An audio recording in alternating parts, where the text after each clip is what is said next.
तो दोस्तों फाइनली आज के इस वीडियो में हम हमारे AMD Ryzen 8000 सीरीज के जो नए APUs लॉन्च हुए हैं उन पे एक सिस्टम बिल्ड करने वाले हैं। अभी अगर आपको बजट में AM5 प्लेटफॉर्म पे सिस्टम बिल्ड करना है, आपके पास प्रॉपर GPU का बजट भी अवेलेबल नहीं है, आप लेटर ऑन बाद में उसमें GPU ऐड करना चाहते हैं, तो AMD 8000 सीरीज के जो APUs नए लॉन्च हुए हैं उनके साथ सिस्टम बिल्ड करना सबसे बढ़िया ऑप्शन है। ओके, तो अभी 3 APUs लॉन्च हुए हैं, 8500G, 8600G और 8700G। बहुत सारे लोग इन तीनों की रिक्वेस्ट कर रहे थे, लेकिन इन तीनों में जो सबसे बजट फ्रेंडली अफोर्डेबल APU है वो ये वाला APU है 8500G। लेकिन अगर आप चाहें तो 8600G के साथ भी जा सकते हैं, बाकी की सारी चीजें वही रहेगी सिस्टम बिल्ड में, सिर्फ आपको CPU चेंज करना है। अगर मैं स्पेसिफिकेशन की बात करूं तो इसमें आपको Zen 4 की 4 कोर मिलेगी और Zen 4C की 2 कोर मिलेगी, यानी कि टोटल आपको 6 कोर 12 थ्रेड का सपोर्ट मिलेगा। प्लस आपको इसमें Radeon के 740M ग्राफिक्स का भी सपोर्ट मिल जाएगा, जिसका परफॉर्मेंस काफी अच्छा है। इसका जो ऑनबोर्ड GPU है वो मेजॉरिटी कंडीशन में मेजॉरिटी यूजर्स के लिए काफी होता है, लेकिन अगर आपको गेमिंग करनी है या प्रोडक्टिविटी टाइप का कुछ वर्क करना है तो आपको डेफिनेटली GPU ऐड करना पड़ेगा। अगर आप 8600G के साथ भी जाना चाहते हैं तो अभी ये 23 के आसपास मिल रहा है, जो कि मुझे भी थोड़ा सा ओवर प्राइस लग रहा है, बहुत सारे लोगों को भी लग रहा है। फ्यूचर में इसकी प्राइस और भी कम होगी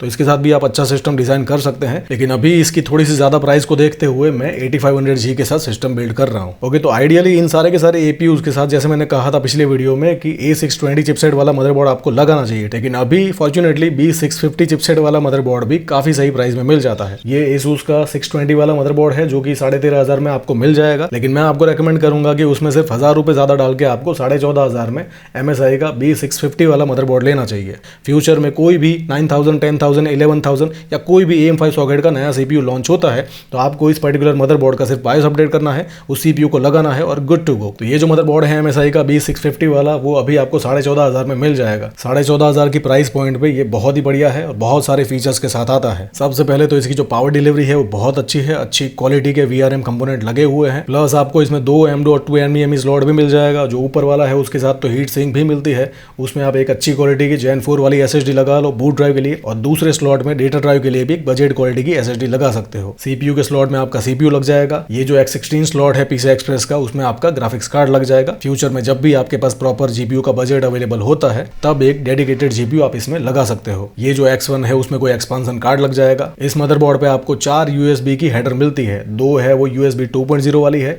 ये USB 3.0 वाली है और ये भी USB 3.0 वाली है। ठीक है, 2 रैम के स्लॉट मिल जाते हैं जिसमें आप एक पूरी रैम किट लगा सकते हो। और बैक पैनल में आपको डिस्प्ले पोर्ट मिल जाएगा, HDMI मिल जाएगा, USB Type-C पोर्ट भी मिल जाएगा, उसके साथ आपको USB 3.2 Gen 1 का पोर्ट भी मिल जाएगा। दूसरे 2 USB 3.0 मिल जाएंगे, 2 और USB 2.0 मिल जाएंगे, उसके साथ आपको LAN पोर्ट मिलेगा। और सबसे इंपॉर्टेंट चीज, ऑनबोर्ड वाईफाई ब्लूटूथ का सपोर्ट।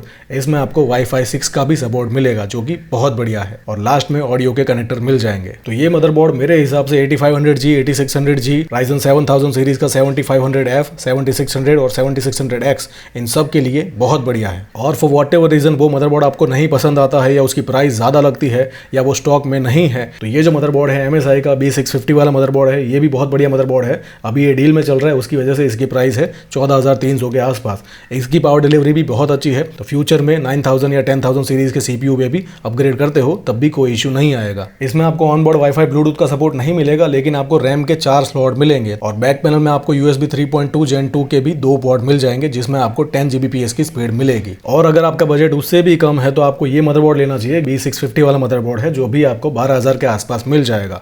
13,500 में A620 वाला लेने से अच्छा है कि आप 12,000 में 650 वाला मदरबोर्ड लो। ये जितने भी APUs अभी लॉन्च हुए हैं उनके साथ उनका AMD का स्टॉक कूलर आता है, जो कि मेजॉरिटी कंडीशन में काफी होता है। तो अभी आप उस स्टॉक कूलर के साथ सिस्टम बना लीजिए और उसको ऑब्जर्व कीजिए कि वो कूलर कैसा काम करता है, ओवर हीटिंग का कोई इश्यू होता है या नहीं, या जो उसका स्टॉक कूलर का जो फैन है वो ज्यादा नॉइस प्रोड्यूस कर रहा है, आपको एनोइंग लगता है, तो फिर लेटर ऑन ऐसा एक आफ्टर मार्केट कूलर लेके भी आप सिस्टम में ऐड कर सकते हो। अब रैम में हमारे पास बहुत अलग अलग तरीके की यूजर के हिसाब से बहुत अलग अलग ऑप्शन अवेलेबल है। कोई यूजर ऐसा है कि उसकी रिक्वायरमेंट कम है, बजट भी कम है, उसे 8 GB की ही जरूरत है, तो वो 8 GB की DDR5 सिंगल स्टिक लेके भी सिस्टम में लगा सकता है, जो अभी इंडिया में आपको 3,000 के आसपास मिल जाएगी। लेकिन मैं फ्यूचर को ध्यान में रखते हुए, परफॉर्मेंस को ध्यान में रखते हुए और गेमिंग को ध्यान में रखते हुए एक 16 GB की पूरी किट परचेज करूंगा, जिसमें 8 GB के 2 मॉड्यूल होंगे, 5200 MHz उसकी फ्रीक्वेंसी है और CL36 लेटेंसी है, जिसकी प्राइस अभी Amazon पे 6,500 के आसपास है, लेकिन उस पे 735 का कूपन चल रहा है, उसकी वजह से इसकी प्राइस हो जाती है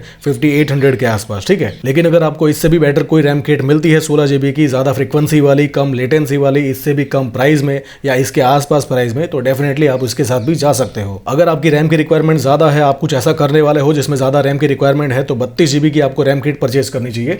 16 GB के 2 मॉड्यूल है जो अभी आपको 10,800 में मिल जाएगी। 6000 मेगाहर्ट्ज़ वाली रैम है और CL30 की रैम है, ठीक है। तो फ्रिक्वेंसी ज़्यादा है और लेटेंसी बहुत कम है और AMD Expo सर्टिफाइड है, तो बहुत ही बढ़िया रहेगी इस पर्टिकुलर बिल्ड के लिए। और ऐसा कोई यूज़र तो होगा नहीं जिसकी 64 GB की रिक्वायरमेंट हो, लेकिन फिर भी कोई यूज़र ऐसा है तो वही सेम रैम किट है। 64 GB स्पेस है, 32 GB के 2 मॉड्यूल है, 6000 मेगाहर्ट्ज़ की CL30 वाली रैम है जो अभी आपको 21,000 में मिल जाएगी। और अगर आपका बजट अलाउ करता है और आपको 32 GB की RGB किट चाहिए तो आपको इसके साथ जाना चाहिए। 12,750 रुपए में आपको 32 GB की किट मिल जाएगी। जी स्किल की RGB किट है, AMD Expo सर्टिफाइड है, 32 GB 16 GB के 2 मॉड्यूल, 6000 मेगाहर्ट्ज़ की फ्रीक्वेंसी और CL30 पे चलती है, जो कि परफॉर्मेंस वाइज बहुत बढ़िया है, चाहे हम गेमिंग की बात करें, प्रोडक्टिविटी की बात करें। और उसी का ही ये 64 GB वाला वर्जन है जो अभी आपको Amazon पे 23,500 में मिल जाएगी। अब SSD के लिए मैंने सिलेक्ट की है XPG की S70 ब्लेड 1 TB वाला मॉडल जो अभी 8000 के आसपास चल रही है। Gen 4 की SSD है, Gen 4 की फाइनेस्ट क्वालिटी की SSD जो कि 7400 मेगाबाइट को भी टच करेगी। TLC NAND फ्लैश मेमोरी है, DRAM का भी सपोर्ट है, 600 TB का TBW रेटिंग है, 5 साल की वारंटी है। तो हर एक तरीके से प्राइस टू परफॉर्मेंस वाइज बहुत बढ़िया SSD है। अगर आप 2 TB में जाना चाहते हो तो 13,300 में ही मिल जाएगी, ठीक है। तो 2 TB के प्राइस थोड़ी सही है, लेकिन 1 TB की प्राइस थोड़ी सी बड़ी हुई है। और अगर आपका SSD का बजट उससे भी कम है तो आप इस SSD के साथ जा सकते हो। WD की SN770 1 TB की SSD है, 5 GB के आसपास परफॉर्म करती है, TLC NAND फ्लैश मेमोरी है, DRAM लेस है, HMB का सपोर्ट मिलेगा आपको, 600 TB का TBW रेटिंग मिलेगा। और उससे भी अगर आपका बजट कम है तो आप SN580 के साथ भी जा सकते हो। 500 GB की SSD आपको 3,500 से 4,000 में मिल जाएगी। और बिल्कुल अगर आपका बजट कम है और बिल्कुल कम से कम बजट में 500 GB की SSD परचेज करना चाहते हो तो ये जो SSD है टीम ग्रुप की 500 GB की SSD है, TLC NANड फ्लैश मेमोरी है, DRAM का सपोर्ट नहीं है, HMB का सपोर्ट है और 300 TB का TBW रेटिंग मिलता है, ठीक है। तो 3,500 के प्राइस के हिसाब से ये SSD भी बहुत बढ़िया है। अब पावर सप्लाई में एज ऑलवेज जैसे मैं कहता हूं कि अभी आप APU के साथ सिस्टम बिल्ड कर रहे हो, ऑनबोर्ड GPU यूज करने वाले हो, फ्यूचर में GPU नहीं लगाने वाले हो, तो 450 वाट का पावर सप्लाई भी मेजॉरिटी कंडीशन में काफी होगा। लेकिन अभी आप APU के साथ सिस्टम बिल्ड कर रहे हो और फ्यूचर में डेडिकेटेड ग्राफिक्स कार्ड लगवाने वाले हो तो अकॉर्डिंग टू मी आपको 650 वाट के पावर सप्लाई के साथ जाना चाहिए। ये 650 वाट का 80+ ब्रॉन्ज पावर सप्लाई है जो कि 3400 के आसपास मिल जाएगा और ये 650 वाट का 80+ गोल्ड है जो अभी आपको 4200 में मिल जाएगा। अब केस की जहां तक बात है, इसका सिलेक्शन कंप्लीटली मैं आप पे छोड़ता हूं। अगर आप चाहें तो इस पर्टिकुलर केस के साथ भी जा सकते हैं, इसका जो व्हाइट वाला वर्जन है उसके साथ भी जा सकते हैं। ये जो गैलेक्स का केस है मुझे बहुत बढ़िया लगता है, आप इसके साथ भी जा सकते हैं। और फाइनली ये वाले केस के साथ भी जा सकते हैं, 3600 में बहुत बढ़िया है। बिल्कुल कम से कम बजट में हमने AM5 सॉकेट पे और AMD 8000 सीरीज के APUs पे सिस्टम बिल्ड किया है। जैसे मैंने आपको पहले ही कहा कि 8500G की जगह पे आप 8600G के साथ भी सिस्टम बिल्ड कर सकते हो, सिर्फ CPU चेंज होगा, बाकी की सारी चीजें वही रहेगी और बाकी की सारी चीजों में भी आप अपने हिसाब से मॉडिफिकेशन कर सकते हो। और लेटर ऑन आपके पास जब प्रॉपर GPU का बजट अवेलेबल हो तब एक डेडिकेटेड ग्राफिक्स कार्ड परचेज करके सिस्टम में लगा के अपने सिस्टम को कंप्लीट कर सकते हो। लेकिन अभी अगर आपके पास डेडिकेटेड GPU का बजट अवेलेबल है, अभी आप सारे के सारे पार्ट्स बाय कर रहे हो, तो अकॉर्डिंग टू मी आपको इन APUs के साथ नहीं जाना चाहिए। आपको जाना चाहिए Ryzen 7000 सीरीज के जो Ryzen 5 है यानी कि 7600 और 7600X के साथ, वो better value for money provide करते हैं। प्लस वहां पे आपको Gen 5 का भी सपोर्ट मिलता है। चाहे हम गेमिंग की बात करें, प्रोडक्टिविटी की भी बात करें, तो 7000 सीरीज के जो दोनों Ryzen 5 है वो इन दोनों APUs को डेफिनेटली बीट करते हैं, ठीक है। तो अगर आपके पास पूरा बजट अवेलेबल है, सारे के सारे पार्ट्स आप अभी परचेस कर रहे हो,